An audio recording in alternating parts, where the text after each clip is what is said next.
Welcome or welcome back to WatchAdvisor on YouTube, where the watches are the stars. I'm Alexander, your host, and with me is Johan Chantz. And Johan Chantz, welcome again. Yeah, welcome again. He already said it. Is working with Chopard for 12 years. He is in charge of the haute horlogerie, so the really top of the top watchmaking. And Johan will be my partner in this video to introduce you to the novelties of Chopard in 2024. And we will start, I think, with the Alpine Eagle collection, with a beautiful LUC movement inside. We'll have also for more sports, so to calculate some short times. So I will show you some details. And finally, we will finish with a smaller watch, so smaller Alpine Eagle, 33 millimeters. Interesting stuff to come on your screens very soon. Don't forget to subscribe and to hit the bell to get our latest notifications. So, Johan, the first watch we do show our audience is a new version in titanium of the Alpine Eagle chronograph, with a light blue dial. Where did you find the color? So this beautiful color we found out from the Rhone glacier, which is a beautiful blue like this. There's a cavern inside the glacier. We took the inspiration from there. So beautiful black counters, and it's the real first one fully in titanium, the case in fully in titanium, with beautiful black rubber strap. I also saw that the buckle is made out of titanium. I just want to note this before I maybe forget. When I look at the watch, the shape, style, dimensions are the same as we saw them before. Nothing changed on the case. Absolutely. So the case is the same with the same thickness, a little more than 13 mm and 44 diameter. And also, by the way, the distance from lugs to lugs, so from the top of the bottom of the case, is a little more than 50 millimeters. 50 millimeters lug to lug, even though there is not really that what we would call a lug. It's more or less the end of the watch, so we've been measuring the length of it. But for you to get an impression on your wrist how the watch could sit on your wrist, 50 millimeters is a good indication. Also, I want to mention the fact that this is, of course, if Chopard does something, they always do it correctly, is a flyback chronograph. So people can, by only pressing the reset button, restart the chronograph. I will show this. And please, guys, look, you do see a red tip on the chronograph central hand. And of course, the minute counter does have a red tip, and the 12-hour counter does also have a red tip. So it is clearly visible from the first second which of the indications belong to the chronograph and not. And you see the running second that is positioned at 6 o'clock does not have a red tip. Now let me show the flyback. Watch closely. The central, you see it started from 0. Everything has been reset. Yeah, the hands are covering. Wait, I open up the crown. It is a screw. The case is waterproof up to, Johan? 100 meters. 100 meters, so absolutely a sports watch. Johan, few words about the movement. So this is our 03.05.C movement, which means that it's chronograph with a column wheel and also vertical clutch, COSC certified and 60 hours power reserve. 4 Hertz. Indeed, it's a 4 Hertz. 28800 semi-oscillations. The oscillating weight is made out of tungsten, I suppose? Yes, so it's a heavy weight, yeah, it's not in gold. And the winding is in both directions? Yeah, absolutely. Very good, very good. And for me now, since the chronograph hands have moved along a little bit, I will be able to show you once again the flyback, as we call it. Attention, I will press on the reset button and you will see 0 and everything starts. And you could also see that the minute counter and the hour counter that wasn't involved yet because we have been not timing anything longer than a few minutes, but in theory all the counters go back to 0 without that you have to touch the start stop push piece instead.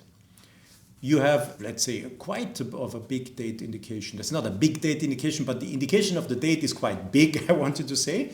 And you clearly see it's positioned at 4:30. The watch is made out of titanium. What kind of titanium is it? It's the grade 5 titanium. Grade 5 titanium. Rubber strap, as already mentioned, with Chopard being mentioned. And we see here Alpine Eagle. And as I already mentioned, Johan, in the beginning, pin buckle here, it is also made out of titanium, and it is clearly written there, titanium, and you see Chopard and Swiss made.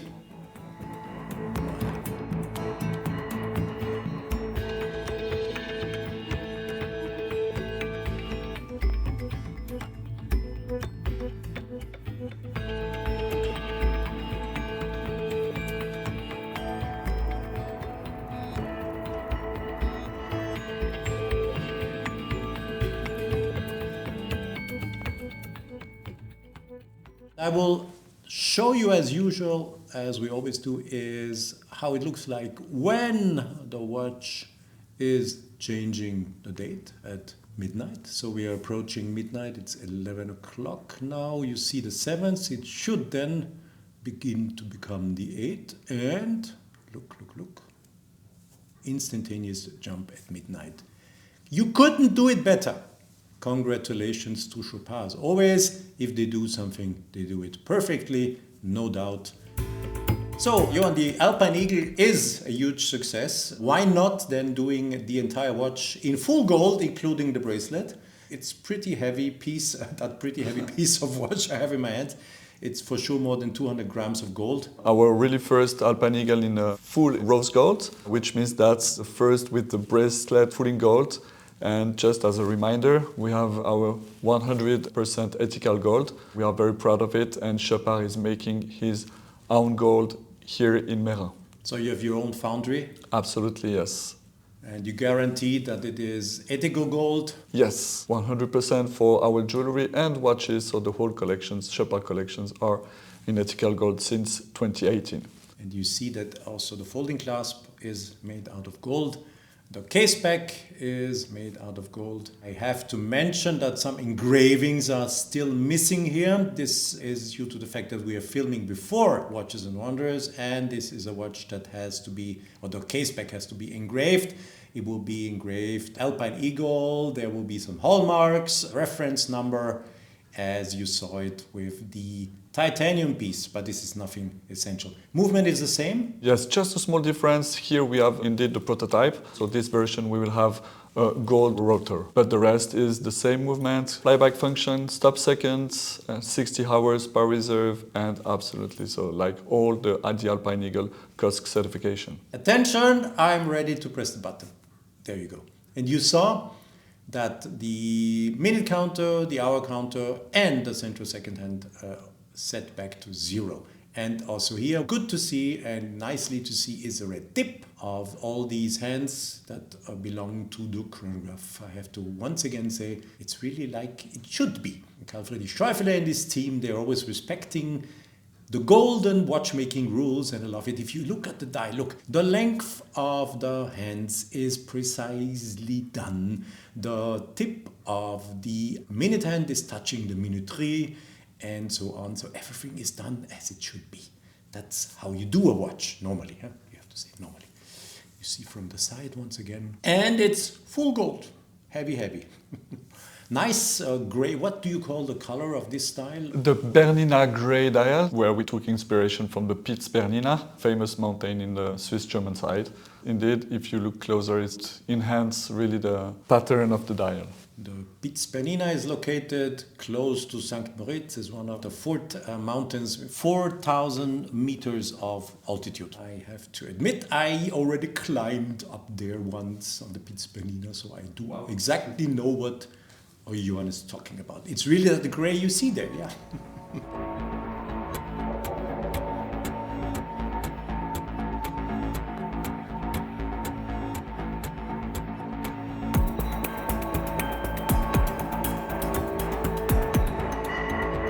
The next new Alpine Eagle watch is absolutely cool. If you look at this, you will agree. And Johan, it is the first Openworked dial you did with the Alpine Eagle collection. Yes, it's the first one, so with 41 mm size. And the thickness is the same like the other, so Alpine Eagle watches we made with LUC movement. So it's 8.03 mm thickness. This one is the really first, as you said, with an Openworked movement. It's called the XP TT. For tech, it's open, so it's called tech and titanium. So it's a titanium case. We call it Openwork because this is not a skeletonized dial.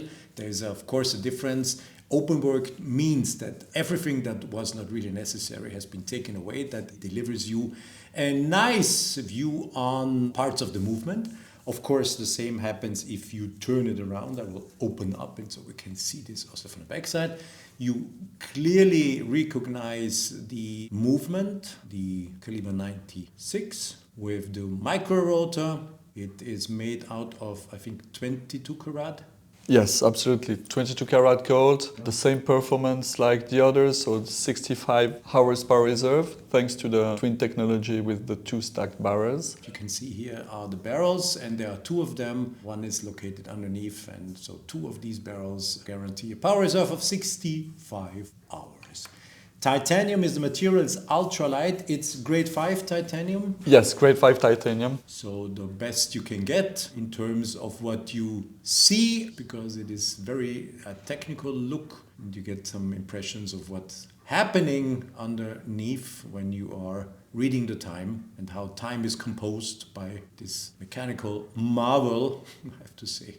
All these micromechanics are marvels. I can't, after 30 years being in that industry, I can't stop being fascinated about what these watchmakers, engineers, and all the guys who work behind the scenes are able to do. This is so fascinating. It is useless, no one needs it, it's obsolete technology, but it is so cool and so cool to have it. And what is also interesting to know is that it will be not a limited edition, so we decided to make an open edition so everyone can get it.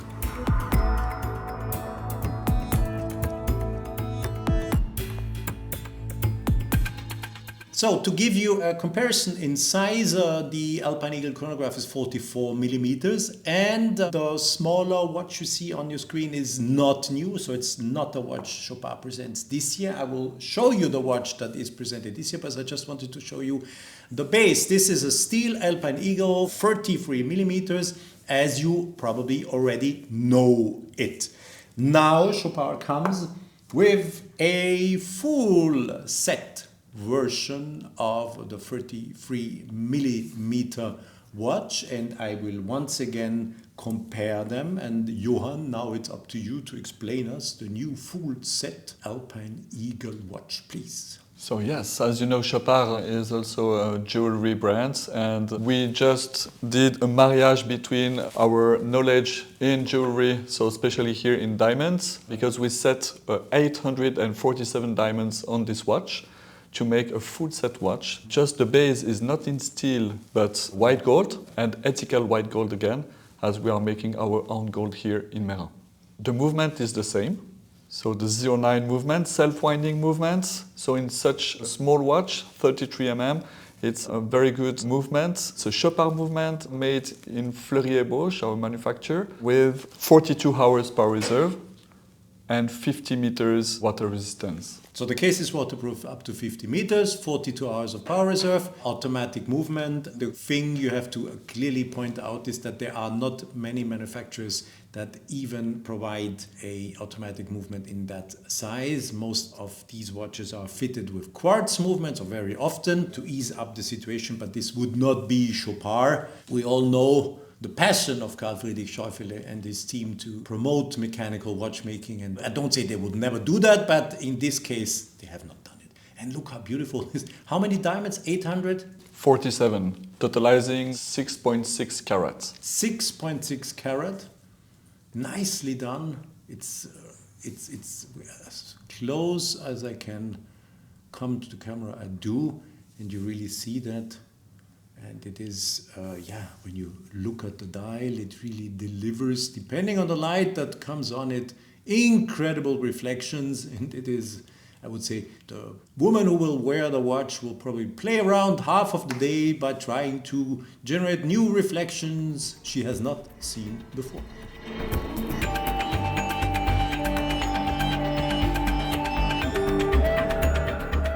Sometimes we are lucky enough to be able to film just the movement, and in this case you can see how small this movement is and how delicate, end of the day, this is what they call a dial that is used during manufacturing process, so has nothing to do with the dial you see on the watch, of course, but this is how they use these dials when they are in the manufacturing process.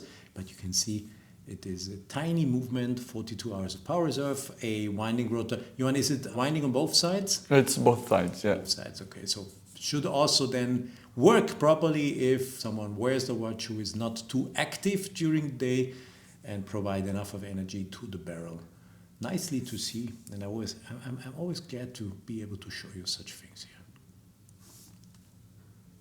Johan Chance with me. Thank you, Johan, for helping me to present the new Alpine Eagle collection. Well done, once again, I have to say. It's always a great pleasure to welcoming you here in Meyrin. Also, we are very proud of these novelties. We will be very proud to present those at Watches and Wonders to all of you if you come to our booth. In case you're seeing the video, yes, I can tell that because we are filming some days earlier, but when you see the video will be published on the first day of Watches and Wonders. You can visit on Saturday, Sunday and Monday, end of this week. And if you are interested in coming to Watches and Wonders and see those watches live, be quick and try to get some of the remaining tickets that will give you the access to Watches and Wonders here in Geneva at PAL Expo, close to the airport. Bye-bye for now. Stay tuned on WatchAdvisor, where the watches are the stars. And once again, thank you very much, Johan Chance, for assisting me. Bye-bye, guys.